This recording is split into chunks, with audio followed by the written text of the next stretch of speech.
చేయబడిన లేఖన భాగములు వెనక అంటే వాక్యం లేఖనాలు చదివిన తర్వాత వచ్చినటువంటి వారు చూడాలని ప్రేమతో వారికి తెలియజేస్తూ ఉన్నాను. అలాగే ఆదికాండము 35వ అధ్యాయము 13వ వచనాన్ని నేటి దినం కొరకు చదువుకుందాం. దేవుడు అతనితో మాట్లాడిన స్థలము నుండి పరలోకమునకు వెళ్ళెను. అలాగే మరి ఆ సువార్త భాగంలో ఒక సువార్త 24 అరగంగానే 50వ వచనాన్ని ఆయన బేతనియ వరకు వారిని తీసుకొని పోయి చేతులెత్తి వారిని ఆశీర్వదించను. వారిని ఆశీర్వదించుచుండగా ఆయన వారిలో నుండి ప్రత్యేకింపబడి పరలోకమునకు ఆరోహణుడాయను. అక్కడ పరలోకమునకు వెళ్ళను. ఇక్కడ పరలోకమునకు యేసుక్రీస్తు ప్రభువు ప్రత్యేకించబడి ఆరోహణమైనని వాక్యము తెలియజేస్తాం. వారు ఆయనకు నమస్కారం చేసి మహా ఆనందముతో యెరూషలేమునకు తిరిగి వెళ్ళి ఎడతెగక దేవాలయంలో ఉండి దేవుని స్తోత్రము చేయుచుండిరని దేవుని వాక్యం తెలియజేస్తాం. ప్రభునందు ప్రియమైనటువంటి ప్రియ దేవుని బిడ్డలారా, ఈ వాక్యము గత వారమే మనము తెలుసుకోవలసినటువంటి విషయం. ఎందుకంటే ఆరోహణ పండుగ గత వారమే ఆరోహణ. యేసుక్రీస్తు ప్రభు పశువుల శాలలో దీనుడుగా తన్ను తాను తగ్గించుకొని జన్మించారు. ఎంత దీనత్వంలో ఆయన ఉన్నారు అంటే అందుకు సాక్ష్యము మన జీవితాలు కూడా అంతే సాదృశ్యం కావాలి. యేసుక్రీస్తు ప్రభు ఆ పశువుల పాకలో, ఆ యొక్క పశువుల తొట్టెలో, ఆ చుట్టుపక్కల ఉన్నటువంటి వాతావరణము అంత కల్మషం. ఇటువంటి కల్మషంలో పశువుల తొట్టెలో పెట్టి ఆయనను దేవదూతలు వచ్చుట, దీనులు వచ్చుట, కాపర్లు వచ్చుట, ఆయన స్తుతించుట జరిగింది. ఎంత కింద ఉన్నారు అంటే పశువుల పాక భూమిని ఆనుకొని ఉంది. అక్కడ నుండి ప్రభు ఎన్నో ఆశ్చర్య కార్యాలు చేశారు. కుంటివారికి కాళ్ళు ఇచ్చారు, గుడ్డివారికి కళ్ళు ఇచ్చారు, మరణించిన వారిని లేపారు, కుష్ఠరోగులను బాగు చేశారు, అనారోగ్యంతో పడి ఉన్న వారిని బాగు చేశారు. అనేకమైన విషయాలు మన అందరికీ తెలిసినటువంటివి. ఎందుకంటే అప్పటికప్పుడు నేర్చుకుంటూ ఉన్నాము. తర్వాత ప్రభు సిలువకు అప్పగించబడిన తర్వాత ఆయన సిలువలో మరణించి సమాధి చేయబడి తిరిగి లేచినటువంటి సందర్భాన్ని మనం చూస్తూ ఉన్నాం. లేచి సుమారు 11-12 పర్యాయాలు 40 దినాలు అందరికీ కనిపించాను. నేనున్నాను, లేచాను. మనం చూస్తేనే నమ్మం, కళ్ళారా చూస్తేనే ప్రతి విషయాన్ని నమ్ముతూ ఉంటాం. అందుకొరకు ప్రభు మనకు కనబడాలి కాబట్టి, భక్తులైనటువంటి వారికి కనబడాలి కాబట్టి ఆయన 40 దినాలు భూమి మీద సంచారం చేశారు. ఆ సంచారంలో అనేక మందికి ప్రభు కనిపించాడు అనేటువంటి సత్యాన్ని వాక్యం ద్వారా తెలియజేస్తాం. స్త్రీలకు కనిపించారు, శిష్యులకు కనిపించారు, ఎమ్మాయి మార్గంలో తిబెరియా సముద్ర తీరాన్ని కనిపించారు. శిష్యులకి 2 సార్లు, తోమ ఉన్నప్పుడు ఒకసారి, తోమ లేనప్పుడు ఒకసారి, ఈ రకంగా అనేక సార్లు 11-12 పర్యాయాలు మరి ప్రభు కనిపించినట్లుగా మనము చూస్తాము. కాబట్టి దేవుని బిడ్డలారా, యేసుక్రీస్తు ప్రభు లేచిన తర్వాత 40 రోజుల పాటు భూమి మీద సంచారం చేసి అనేక మందికి ఆయన కనిపించినట్లుగా దేవుని వాక్యంలో రాయబడి ఉన్నది. కాబట్టి మహిమయు ఘనతయు ప్రభావమును ఆయనకే చెల్లును గాక. అందుకే ఈ దినము పునరుద్ధాన దినమును గురించి కొన్ని మాటలు మీతో పంచుకోవాలని నేను ఆశపడి సిద్ధపడి ఉన్నాను. పునరుద్ధానం అంటే అంతర్ధానం. ఈ లోకం నుండి పైలోకానికి వెళ్ళిపోవడం, ఆరోహణం గురించి మనం నేర్చుకోవాలి కొన్ని విషయాలు. ఆరోహణం అంటే రెండు, దాని వ్యతిరేకత ఆరోహణం అంటే కిందకి దిగి రావడం, ఆరోహణం అంటే పైకి రావడం. అందుకే చదవబడినటువంటి యాకోబు తన జీవితంలో దేవుని ఒంటరి ప్రార్థన చేశాడు. ముందు చదివిన లేఖనం వాడు ఒంటరి ప్రార్థన చేస్తే ఆ ఒంటరి ప్రార్థనలో దేవుని యొక్క ప్రత్యక్షత కనబడి ఆయనతో మాట్లాడి తగిన వరములు ఇచ్చి ఆయన తిరిగి మళ్ళా పరమునకు వెళ్ళేదని ఉంటాడు. పరమునకు వెళ్ళేదు. యేసుక్రీస్తు కూడా ఈ లోకానికి వచ్చి ఎంతో పరిచర్య, లోకం అంతటా కూడా ఆయన పరిచర్య చేసి మరణించి లేచి పరలోకమునకు ఆరోహణమైనని దేవుని వాక్యము తెలియజేస్తాం. కాబట్టి యేసు దినం నుండి మొదలుకొని 40 దినాల పాటు ప్రభు మనకి కనిపించాడనే సత్యము లేఖనాల్లో రాయబడి ఉన్నది. అసలు పండగ చేయాలి. చాలా పండుగలు ఉన్నాయి మనకి. క్రిస్మస్ వస్తే పండగ, గుడ్ ఫ్రైడే వస్తే పండగ, జనవరి 1 వస్తే పండగ, ఈస్టర్ వస్తే పండగ, ఇవన్నీ పండుగలు ఉన్నాయి. ఎందుకు మరి చాలా చోట్ల చాలా సంఘాల్లో మనం చూస్తూ ఉంటాం. ఆ సంఘాల్లో ఉన్నటువంటి సంఘటన ఏమిటి అంటే ఈ ఆరోహణ పండుగ కూడా చేస్తారు చాలామంది. ఆరోహణ పండుగ అంటే ఈ పనిని ముగించుకొని పరలోకానికి వెళ్ళుట. పనిని ముగించుకొని ఏదైనా పని మీద వచ్చామనుకోండి, ఆ పని ముగించుకున్న తర్వాత ఏం చేస్తాం? మనం మళ్ళీ తిరిగి తిన్నగా మన ఇంటికి మనం వెళ్ళిపోతాం. ఎక్కడి నుంచి బయలుదేరి వచ్చామో అక్కడికి వెళ్తాం. అలాగే ప్రభు కూడా తన పనిని ముగించి 7 రకాలైనటువంటి సూచనలు ఉన్నాయి ఆరోహణం గురించి.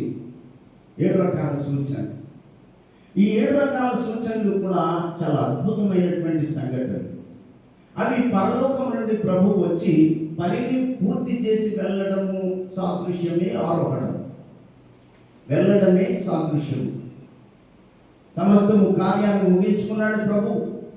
ముగించుకుని పరలోకానికి వెళ్ళి ఉన్నాడు. కాబట్టి ఈ ఆరోహణ పండుగ కూడా పండుగ కిందే చేయాలి. అసలు వాస్తవాన్ని కొన్ని సంఘాల్లో చేస్తూ ఉంటారు. కొన్ని సంఘాల్లో మన ఈ బాప్టిస్ట్ అనగా, లూథరన్ సంఘం, సిఎస్ఐ అనగా, మెథడిస్ట్ అనగా, రోమన్ క్యాథలిక్ అనగా ఇవి మాత్రం ఎప్పుడు కూడా చేయరు. మిగతా వాళ్ళు ఇండిపెండెంట్ వ్యక్తులు లేకుంటే పెంతెకోస్తోళ్ళు ఇలాంటి వాళ్ళు అందరూ కూడా ఈ యొక్క ఆరోహణ పండుగ గురించి మనం చూస్తాం. చూడండి, సోమవారం నుంచి శనివారం దాకా ఏం చేస్తామండి? పండుగ అంటే ఏంటో అడిగాడు ఒక ఆయన. అడిగితే చెప్పాను, సోమవారం ఏం కూర వండుతారు అని. వంకాయ వండుతారండి. ఆ మంగళవారం ఏం కూర వండుతారు? బీరకాయ వండుతారు. బుధవారం ఏం కూర వండుతారు? పొట్లకాయ వండుతారండి. ఆ లక్ష్మీవారం ఏం వండుతారండి? ఆనపకాయ కూర వండుతామండి. శుక్రవారం ఏం వండుతారండి? చిక్కుడుకాయలు వండుతామండి.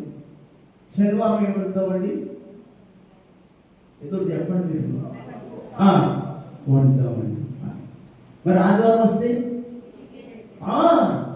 పండగదే. ఇంకేముందా? ఉదాహరణకి ఆ రోజు భార్య భర్తకి ఒక ముక్క తప్పు వేసింది అనుకోండి, ఎలా చూస్తాడు ఈయన?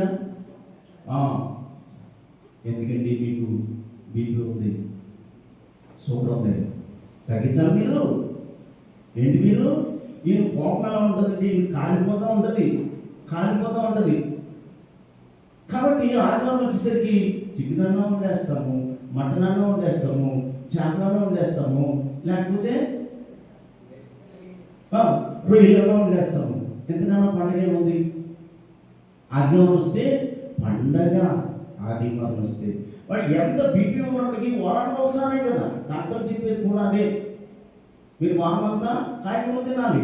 సండే వచ్చేసరికి ఎంతో కొంత మొక్క, అది చేపే కావచ్చు, ముక్కే కావచ్చు, ఏదో తినండి అని చెప్తూ ఉంటారు. అయితే యేసుక్రీస్తు ప్రభువు సమాధి నుండి లేచింది చెప్పాలి మీరు ఆదివారం. యేసుక్రీస్తు ప్రభు సమాధి నుండి లేచింది ఆదివారం కాబట్టి ఏంటి? పండగ. పండగ. అలాగే మనం చూస్తే పరిశుద్ధాత్ముడు పరలోకము నుండి భూమి మీదకి దిగి వచ్చింది కూడా ఏ రోజు? ఆదివారం. ఆదివారం. అది పెంతెకొస్తు దినాన్ని వారు పరిశుద్ధాత్మ పొందారు అనేటువంటి సంఘటన మనం. ఇక మూడవది సంఘ స్థాపన జరిగింది కూడా ఆదివారం. చూడండి ఆదివారానికి ఎంత గొప్ప ఆధిక్యత ఉన్నదో, ఎంత ఆధిక్యత ఉంది. ఇప్పుడు ఏమంటున్నాడు అయినా మోడీ గారు? శనివారం పెట్టేద్దాం ప్రార్థన, శుక్రవారం పెట్టేద్దాం. అది ఎంతవరకు న్యాయము కాదు. కాబట్టి యేసుక్రీస్తు సమాధి నుండి లేచింది ఆదివారమే, పరిశుద్ధాత్ముడు పరలోకం నుండి దిగి వచ్చింది ఆదివారమే, సంఘ స్థాపన జరిగింది కూడా, అపొస్తలులైనటువంటి వారందరూ కూడా సంఘాన్ని స్థాపించింది ఆదివారమే, పౌలు సంఘానికి రొట్టె పంచి ఇచ్చింది కూడా ఆదివారమే, రొట్టె విరిచి ఇచ్చింది ఆదివారం.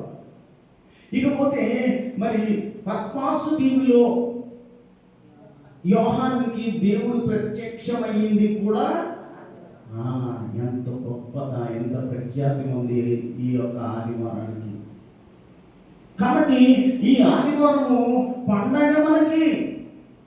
ప్రభువు అన్నిటిలో కూడా, అన్ని రోజుల్లో కూడా ఆధిక్యతకి ఇచ్చిన ఆదివారానికి ఇచ్చిన ఆధిక్యత గొప్పది. అది పండగ అంటే అన్నాను నేను ఒకసారి. కాబట్టి దేవుడు బిడ్డలారా, దేవుడు ఎప్పుడు కూడా పరలోకము నుండి భూమికి వస్తానే ఉన్నాడు. ఆది కాలం నుండి కూడా, పితరుల కాలంలో కూడా. మన పితరుల కాలంలో యాకోబు గురించి చెప్పాము. పరమునకు వెళ్ళాను, యాకోబుతో మాట్లాడి, దేవుడు మాట్లాడి, ముఖాముఖి మాట్లాడి పరమునకు వెళ్ళాను, పరమునకు ఆరోహణమాయను. కాబట్టి ఈ విషయాలు ఆదివారానికి ఒక ప్రత్యేకత ఉన్నది కనుక మన పితరులు కూడా ఆదివారము శనివారం చేసేవారు సిద్ధపాటు దినంగా. యేసుక్రీస్తు ప్రభు సమయానికి వచ్చేసరికి నేటి పితరులు నాటి పితరులు ఏమో శనివారం చేస్తే, నేటి పితరులు అయినటువంటి వారు ఈ ఆరాధనకి ఆధిక్యత ఎప్పుడు ఇచ్చారు? ఆదివారము. కాబట్టి దేవుని బిడ్డలారా, ఈ ఆదివారము ఆరోహణ పండగ అనేటువంటి సత్యాన్ని మనము గ్రహించాలని ప్రేమతో తెలియజేస్తా ఉన్నాను. దానికి చాలామంది ఈ పండుగలు జరిపించుకుంటారు. చూడండి, ఆలనాడు అనగా మన పాత నిబంధన కాలంలో కొన్ని ఆరోహణలు మనం చూస్తాం. మన పితరుల కాలంలో దేవుడు ఈ లోకానికి రావడం, తనకి ఇష్టమైనటువంటి ప్రజలతో మాట్లాడడం, యేసుక్రీస్తు ఈ లోకానికి రావడం, అందరికీ వ్యాధులను, బాధలను, సమస్యలను, ఇబ్బందులను, ఇక్కట్లను, కన్నీరుని, సమస్తము మరణించిన వారిని కూడా లేవనెత్తి ఆయన ఏం చేశాడు? పట్ల పరలోకానికి వెళ్ళిపోయినట్లుగానే పూర్వం కూడా దేవదేవుడు ఈ లోకానికి దిగి వచ్చినటువంటి సంఘటనలో మనం చూస్తాం. చూడండి, కీర్తనకారుల్లో ఒక మాటను చదువుకుంటే మనకు అర్థమవుతూ ఉంటుంది. చూడండి, 47:5 ఆర్భాటముతో ఆరోహణమాయెను, భూరాధ్వనితో యెహోవా ఆరోహణమాయెను. రావడం, పరలోకం నుండి దేవదేవుడు పరలోకం నుండి దిగి రావడం, దిగి వచ్చిన తర్వాత తనకి ఇష్టమైనటువంటి నరునితో మాట్లాడు. అందుకనే యేసుకేలు అంటాడు, నరపుత్రుడా. యేసుకేలు ఒక్కడే నరపుత్రుడా అని పిలిచాడు, మిగతా ఎవరిని కూడా మానవపుత్రుడా అని పిలవలేదు. నరపుత్రుడా అని పిలిచింది ఎవరిని అంటే యేసుకేలు అనేటువంటి ప్రవక్తను మాత్రమే. ఆయన ఏమన్నాడు? నరపుత్రుడా, నా సంఘాన్ని నువ్వు ఎంతో కాయించున్నావు కాబట్టి నువ్వు ఉన్నతమైన స్థితిలో ఉంటావు అని వాగ్దానం మీద వాగ్దానం ఇచ్చి మరలా పరలోకానికి ఆయన పరమునకు వెళ్ళేనని రాయబడి. ఇక్కడ యాకోబు కూడా ఒంటరి పోరాటం చేస్తున్నాడు, ప్రార్థన చేస్తున్నాడు, విజ్ఞాపన చేస్తున్నాడు, విన్నపం చేస్తున్నాడు. దేవునికి ఇష్టమైన పాత్రగా తాను ఉండాలని ఎంతో దేవునితో గోజాడుతున్నాడు. గోజాడే సమయంలో ఆ ప్రార్థన దేవునికి ఇష్టమైంది, దేవుడు దిగి వచ్చాడు. దిగి వచ్చి ఆయనకు కలిగి కావలసిన ఆశీర్వాదాన్ని ఇచ్చి మరలా పాపనకు వెళ్ళిపోయాడు దేవుడు. అలాగే దావీదు కూడా దేవుని దర్శనం కలిగి పితరులైన వారికి అనేక మంది ప్రార్థన చేసినప్పుడు, అనేక మంది విజ్ఞాపన చేసినప్పుడు, అనేక మంది దేవుని పట్ల గోజేడంతా కష్టాన్ని, నష్టాన్ని, వేదనను, దుఃఖంలో, సమస్యలు, ఇబ్బందులు, కన్నీళ్లు తెలియజేసినప్పుడు దేవుడు ఏం చేసేవాడంటే డైరెక్ట్గా ప్రత్యక్షత ఇచ్చి ఆ లోటుపాట్లను సర్దిద్ది, మనిషి జీవితంలో ఉన్నటువంటి లోటుపాట్లను సర్దిద్ది మరలా పరలోకానికి ఇక్కడ ఎప్పుడు కూడా ముందుపోయింది ఒక్కరే. ఎవరు? ఉండిపోయింది వచ్చి బాలుడిగా పుట్టి పరిచయం చేసి మళ్ళీ వెళ్ళి మళ్ళీ వస్తానన్నది ఒకే ఒక్కడు, యేసు ప్రభు. యేసు ప్రభు చూసారా? కాబట్టి దేవుని ఆ వాక్యాన్ని మనం చూస్తే ఆదికాండం 17వ అధ్యాయంలో అక్కడ కూడా అబ్రహాంతో మాట్లాడతాడు దేవుడు. అదే మాట మనమునకు వెళ్ళేను అని ఉంటుంది అక్కడ. చూడండి ఒకసారి 17:22 దేవుడు అబ్రహాముతో మాట్లాడుతుంటే చాలించిన తర్వాత అతని వద్ద నుండి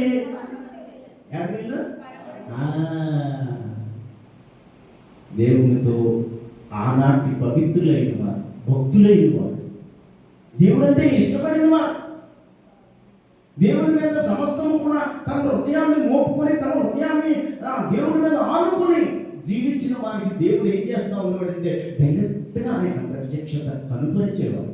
లోతు కనపడలేదా? అబ్రహాం కనపడలేదా? సారం కనపడలేదు. సారం కనపడి ఏడాది నాటికి నువ్వు కొడుకుని కంటావు. ఎంత మంచివారు, ఎంత మంచివారు.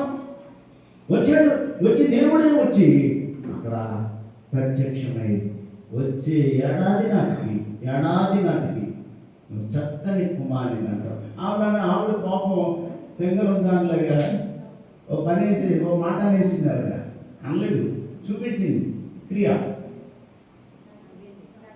నవ్వింది.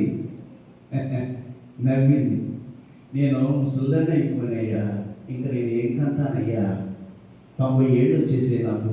లేదు, 90 ఏళ్ళు వచ్చినా, 120 ఏళ్ళు వచ్చినా, 150 వచ్చినా నేను ఉన్నవాడను అనువాడలై ఉన్నాము. నేను దేవదేవుని, నేను వాగ్దానం ఇస్తే జరుగుతుంది, నేను మాట ఇస్తే జరుగుతుంది, నా మాట చెప్పున నువ్వు నమ్మిని కదా ఈ కొండ వెళ్ళి నడి సముద్రంలో పడుతుందని ప్రభు చెప్పాడు. ఆ మాట ప్రకారంగా ఆమె చక్కని కుమారుని అన్నది. అతగాడి పేరే ఇస్సాకు. ఎప్పుడు ఇంట్లోని అత్తగారికి కోడల గారికి దెబ్బలాట వచ్చిందంట. ఒకరోజు కోడలనుకుందంట అత్తగారిని చెప్పేద్దాం, ఎలాగైనా సరే అత్తగారిని తీసేద్దాం, ఇంకెందుకు రోజు గొడవ వచ్చేద్దాం మా ఇద్దరికి అని చపాతీలోని విషం పెట్టింది. ఏం పెట్టింది? చపాతీలో పెట్టిందంట. చపాతీలో పెట్టేసి రెడీ చేసి ఇచ్చేద్దామని చెప్పి రెడీ అయింది. చూసారా?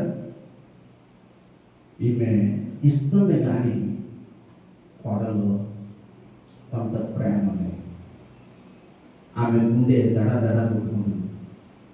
ఎందుకు నిర్దాక్షిణ్యంగా అత్తగారు ఏం చేస్తావు?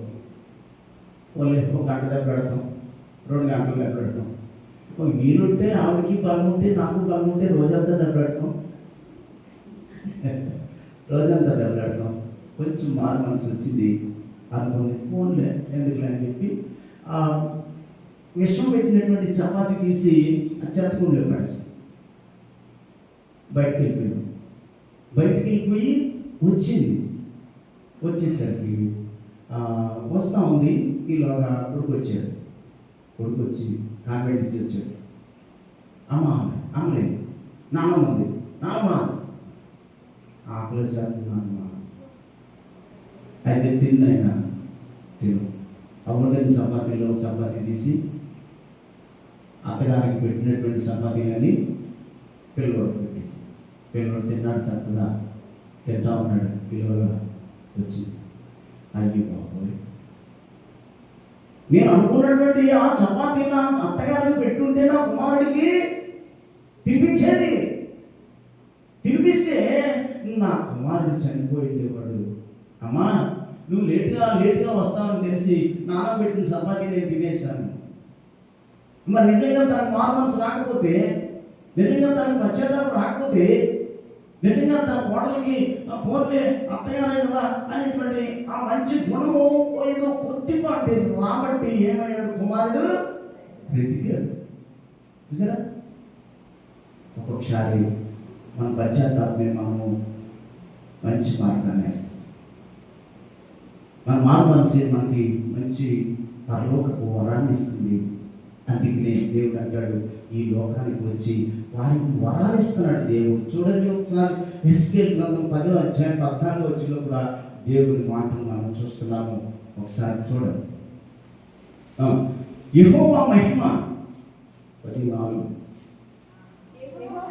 యెహోవా మహిమ కెరూబుల పై నుండి ఆరోహణమై ఆ మందిరపు గడప దగ్గర దిగి నిలిచెను. మరియు మందిరము మేఘముతో నుండి ఆవరణములు యెహోవా తేజోమహిమతో నిండినదాయెను.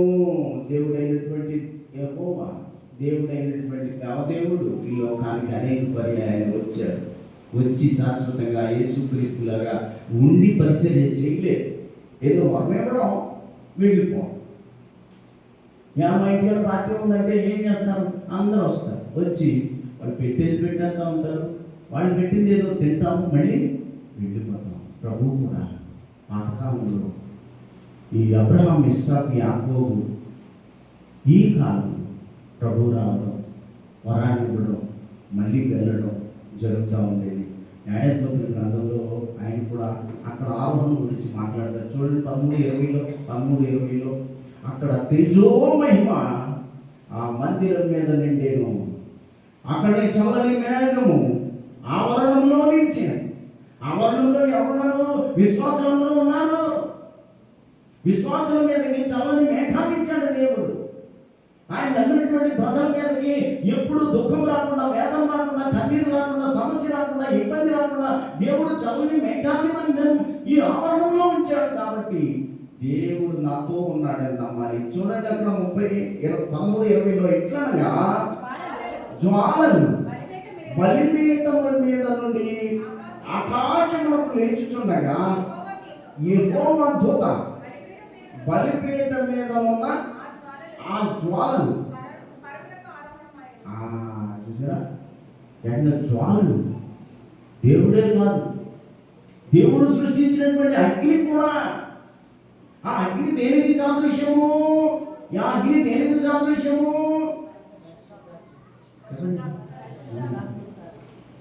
పరిశుద్ధాత్ముడు సాదృశ్యం. పరిశుద్ధాత్ముడు పరలోకమునకు ఆరోహణమయ్యాడు. ఆయన దిగొచ్చాడు, వెళ్ళాడు. ఇంకోటి నా కాలంలో జరిగినటువంటి ఈ యొక్క పితరుల కాలంలో జరిగినటువంటి ప్రతి ఆలోచన కూడా యేసుక్రీస్తు ప్రభు దాకా కూడా రావడం, వెళ్ళిపోవడమే తప్ప జనుల మధ్య సంచారం లేదు.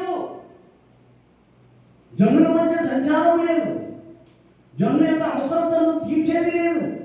జనుల యొక్క సమస్యను కనుగొని లేదు. ప్రభు అక్కడి నుండి కనుక్కోవడం, దిగి రావడం, వరాన్ని ఇవ్వడం, మరలా వెళ్ళిపోవుట. ఆరోహణం అంటే అది. సూర్యుడు వస్తాడు, సూర్యాంతర్ధానం అంటారు. ఈ మాటలని శాస్త్రులు అంటారు పెదవులు. అయ్యా పెదవది ఏమిటి అంటే సూర్యాంతర్ధానం జరుగుతుందండి అంటాడు. అయ్యా పెదవది చంద్రాంతర్ధానం జరుగుతుందండి. అయ్యా పెదవది నక్షత్రాంతర్ధానం జరుగుతుందండి అంటారు వాళ్ళు. ఆ మాటలు మనకు అర్థం అవ్వదు. అందుకే ప్రభు స్పష్టంగా అర్థమయ్యేటటువంటి బైబిల్ రాసిచ్చాడు. ఆ శ్లోకాల భావాలు మనకు రావు.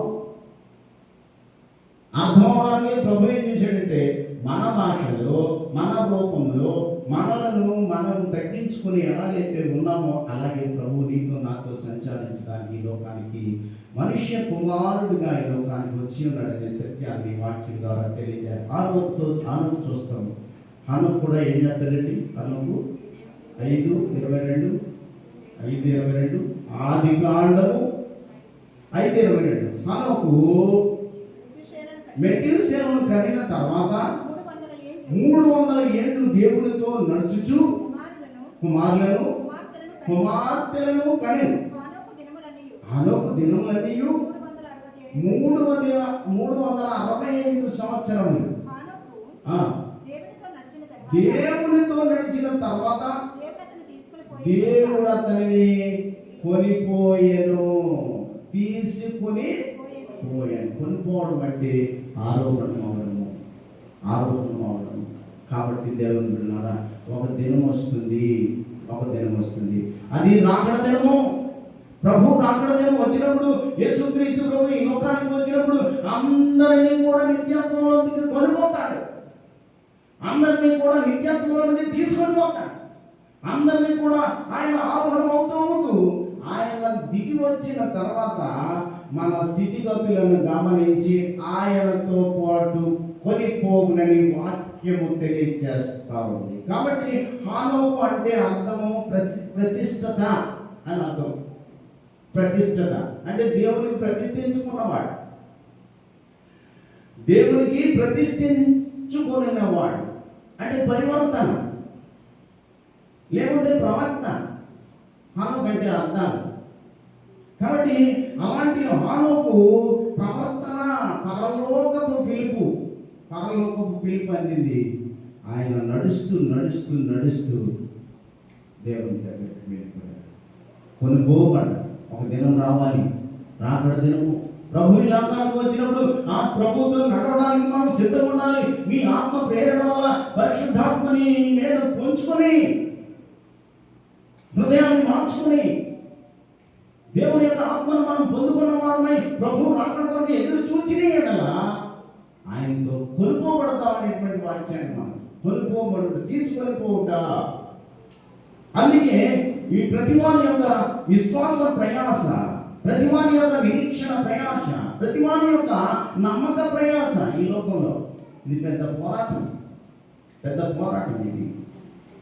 కాబట్టి దేవుని ప్రియమైనటువంటి ప్రియులు ఇప్పుడు రాస్తారు కదా, 11:5 మాట్లాడుతూ, విశ్వాసమును బట్టి హానోకు మరణము చూడకుండానట్లు కొనుక్కోబడెను.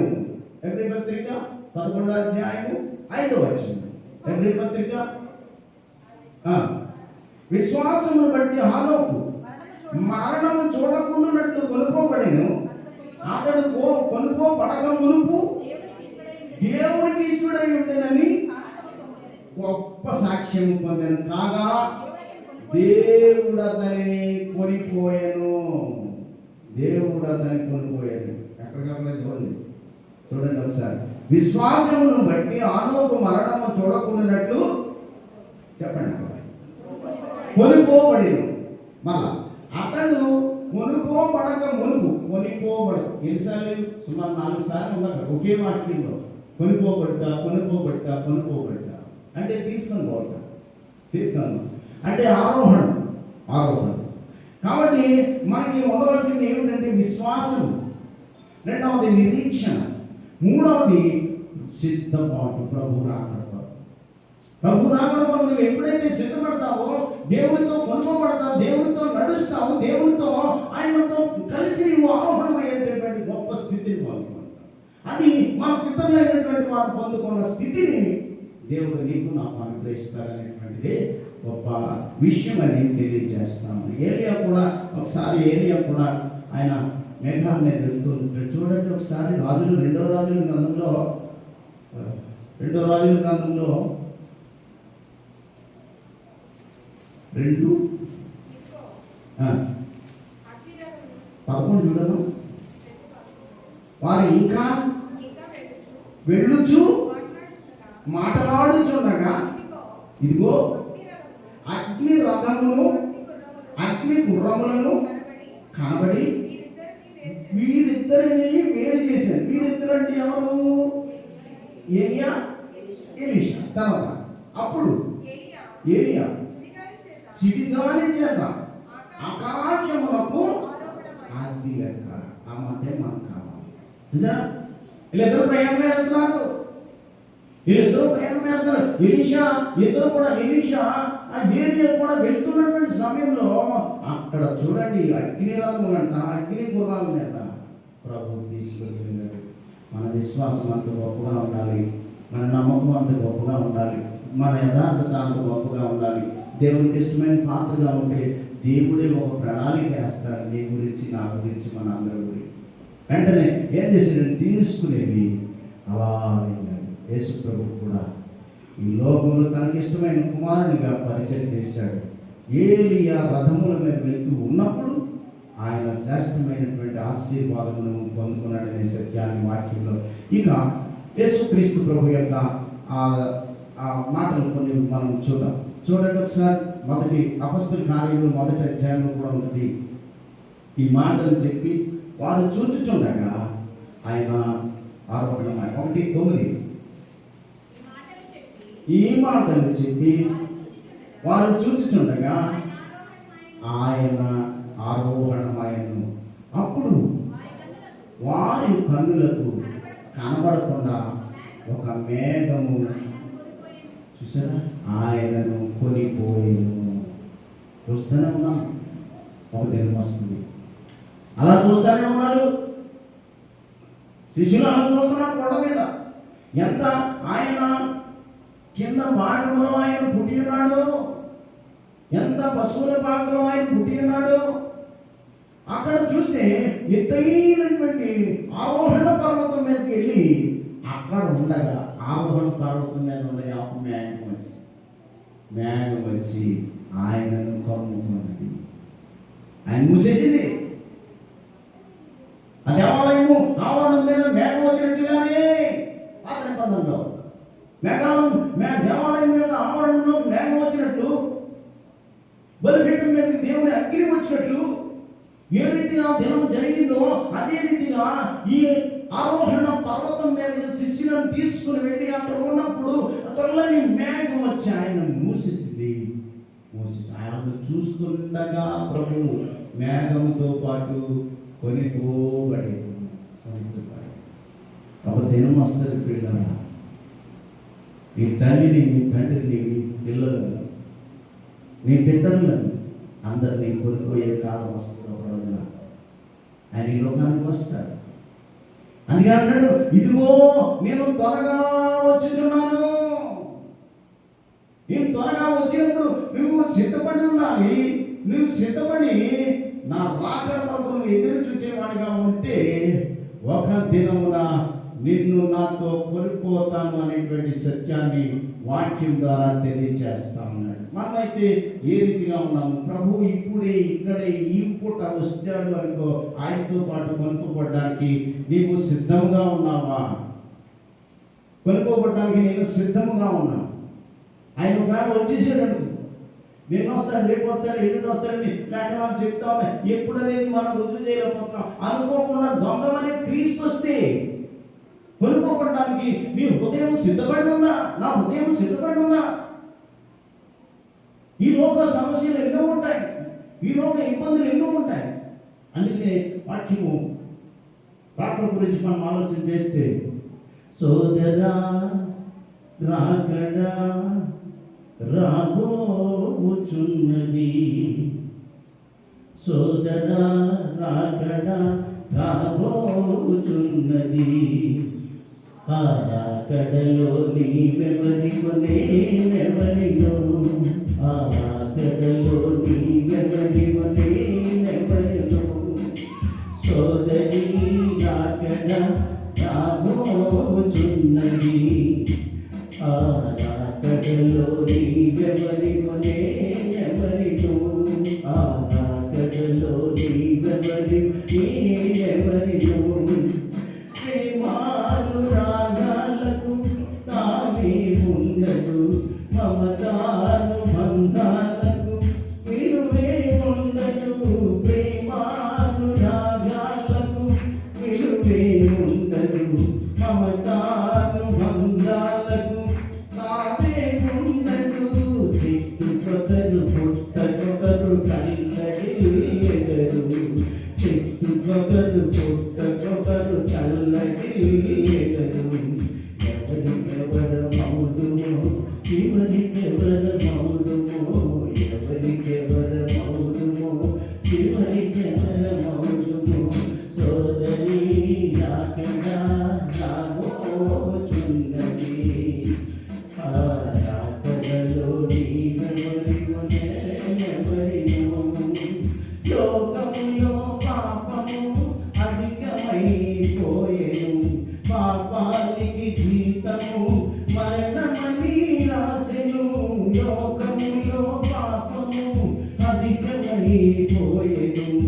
పాపానికి జీతము మరణమని రాసెను, మరణపు ముళ్ళును విడిచెనేసుడే, మరణపు ముళ్ళును విడిచెనేసుడే.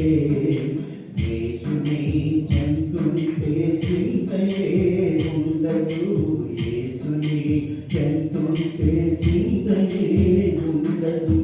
సోదరా రాకడా రాబోచున్నది, ఆ రాకడలో నీవెవరివు నేనెవరివు, ఆ రాకడలో నీవెవరివు నేనెవరివు, ఆ రాకడలో నీవెవరివు నేనెవరివు.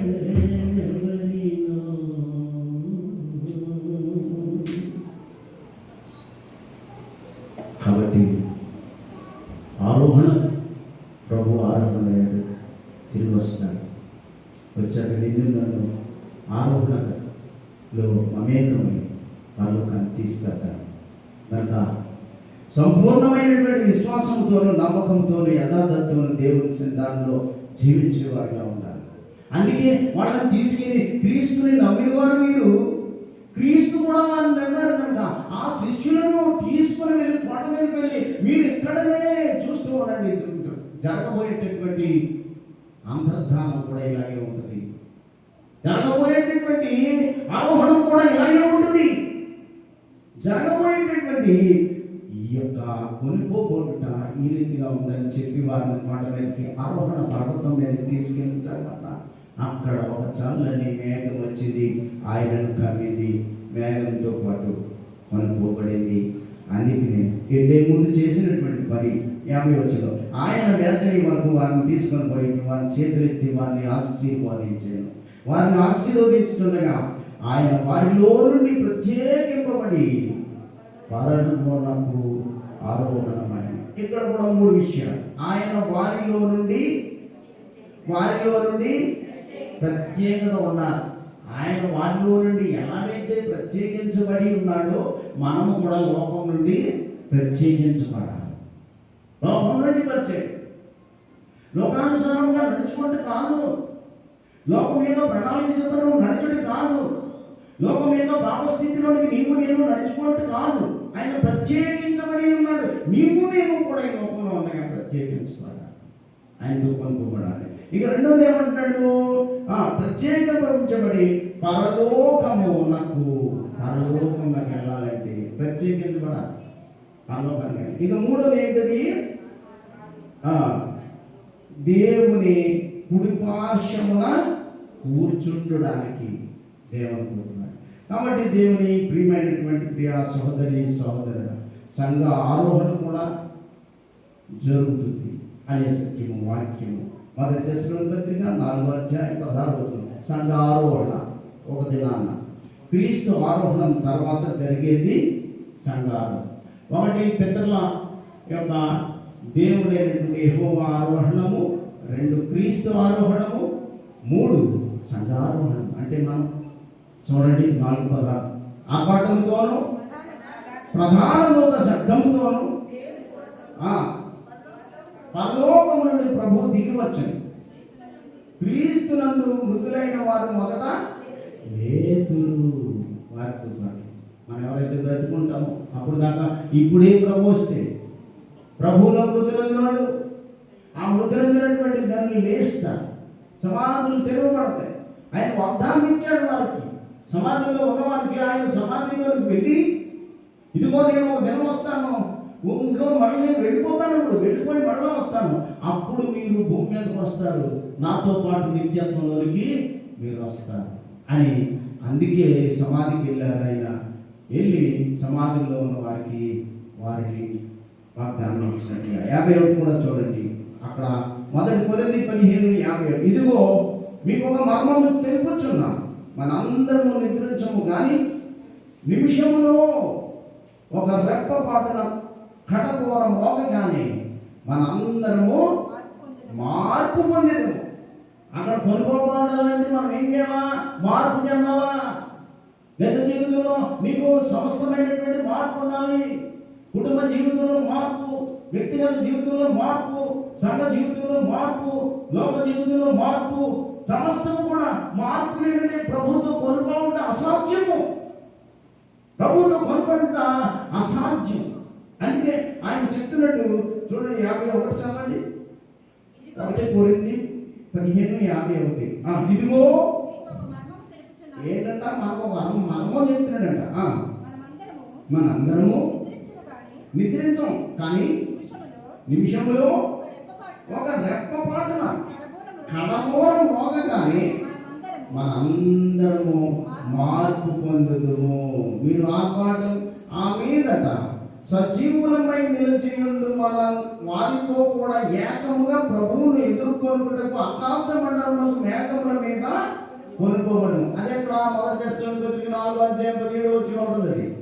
అక్కడ ఇక్కడ ఈ రెండింటికి లింకు చూడండి ఒకసారి. మళ్ళీ ఆ మీదట ఏ మీదట కడబోతుంది, కనురెప్పపాటున క్రీస్తు వస్తే ఆ తర్వాత జరిగేది ఏంటంటే, ఆ మీదట సజీవులమై నిలిచియుండు మనము వారితో కూడా ఏకముగా ప్రభువుని ఎదుర్కొంటకు ఆకాశ మండలములకు మేఘముల మీద మనం అక్కడ ఏమన్నారు, అక్కడ దేవుడు వచ్చి చల్లని మేఘాన్ని, పితరుల కాలంలో వచ్చి చల్లని మేఘాన్ని, మేఘంతో పాటు మళ్ళీ అయిపోయాడు. యేసుక్రీస్తు కూడా మేఘం వచ్చింది, పర్వతం మీదకి తీసుకెళ్ళిపోయింది. ఇప్పుడు మనకు జరిగేది ఏంటంట, మేఘం వస్తుందట. చల్లని మేఘం మీద నీవు నేను కొనుక్కోబడతామని చెప్పాడు. ఆకాశ మండలములకు మేఘముల మీద మనం కొనుక్కోబడతాము. అందుకనే ప్రభు ఏం చేశాడంటే, యోహాను సువార్త 14:3 ఇప్పుడు నేను వెళ్ళి మీకు మార్గమును సిద్ధము చేయుదును, స్థలము సిద్ధము చేయుదు. 14:3 నేను వెళ్ళి మీకు స్థలమును సిద్ధపరిచిన నేనుండు స్థలములో మీరు ఉండులాగున మరలా వచ్చి నా యొద్ద నుండి మిమ్ములను కొనిపోదును. అంటే కోపము దేవుడు దిగి వస్తే మేఘం మీద వచ్చి మళ్ళా మేఘం మీద, యేసుక్రీస్తు దిగి వస్తే పరిచయం చేసిన మేఘం మీద తీసుకెళ్ళి, రేపు పొద్దున్న నీకు నేను మారుమనసు పొంది దేవుని యందు భయభక్తులు కలిగి ఉంటే ఒక చల్లని మేఘం వచ్చి నిన్ను నన్ను, దీనితో పాటు మరణించిన వారి సమాధిని కూడా కనుక ఈ దిన ఆరోహణ సందర్భంలో మనం ఏ రీతిగా ఉన్నాం, ప్రభా ఇప్పుడు వస్తే నేను సిద్ధపాటు కలిగి ఉన్నా, ప్రార్థన చేయాలా, అందరూ కూడా ప్రార్థన చేయాలా. ఏమనంటే నా కుటుంబం సిద్ధపడినా, నేను సిద్ధపడ్డానా, నా వ్యక్తిగత జీవితం సిద్ధపడినా, ఇదంతా కూడా దేవుని కొరకే కదా. నాకంటూ ఏముంది ప్రభా ఈ లోకంలో, నీవు తప్ప నాకు ఎవరు లేరు. కనుక నీలో నేను మమేకమై జీవించడానికి నీ కృపను, నీ కనికరమును, నీ దయను, నీ వాత్సల్యతను నాకు అనుగ్రహించు ప్రభా అని నిత్యము ప్రార్థన చేయాలి. అందుకే మాట్లాడతా ప్రవక్త అంటాడు కదా, యోహాను గారు అంటాడు, ప్రకటన గ్రంథం 11:12 చివరిగా చదువు ముగిస్తారు. చూడండి ఒకసారి 11:12. అప్పుడు ఇక్కడికి ఎక్కి రండని పరలోకం నుండి గొప్ప స్వరము తమతో చెప్పుట వారి విని మేఘారులై పరలోకమునకు ఆరోహణమై వారు పోచుండగా వారు శత్రువులు వారిని చూచి ఆశ్చర్యపోయేది. కాబట్టి ఒక దినం వస్తుంది, ఈ విశ్వాసాన్ని బలపరచుకో, నీ నిరీక్షణ బలపరచుకో, నీ నమ్మకాన్ని బలపరచుకో. ఈ ప్రభు పిలిచేటటువంటి గడి వస్తుంది. ఆ గడియలో నీ శత్రువులైనటువంటి వారు, ఈ దేవుని యొక్క వాక్యం తెలియని వారు ఆశ్చర్యపోయే గడి వస్తుంది. కనుక నీలో ఉన్న సమస్తాన్ని దేవుడికి సమర్పించుకొని, ప్రభువా నీ కృపచొప్పున నన్ను బ్రతికించు, నన్ను కనికరించు, సమస్తము ఆశీర్వాదమునకు కర్తము నీవు కనుక నీ కృపాకనికరములు నా మీద ఉంచు. ఆరోహణము పైకి ఎత్తబడి సమయం వచ్చినప్పుడు భూమి నుండి పైకి వెళ్ళుట, అవరోహణము పై నుండి కిందకు రావడం, అవి వచ్చేసరికి నేను కూడా సంపూర్ణ విశ్వాసంతో, సంపూర్ణ నిరీక్షణతో, సంపూర్ణటువంటి ఆత్మీయ బలముతో సంపూర్ణమైనటువంటి నమ్మకంతో మనం ఉండాలి. ప్రభు కొరకు ఎదురు చూడాలి. అట్టి కృప పరిశుద్ధాత్మ దేవుడు కూడి వచ్చిన మీకును నాకును మనందరికీ దేవుడు అనుగ్రహించును గాక. ఆమేన్.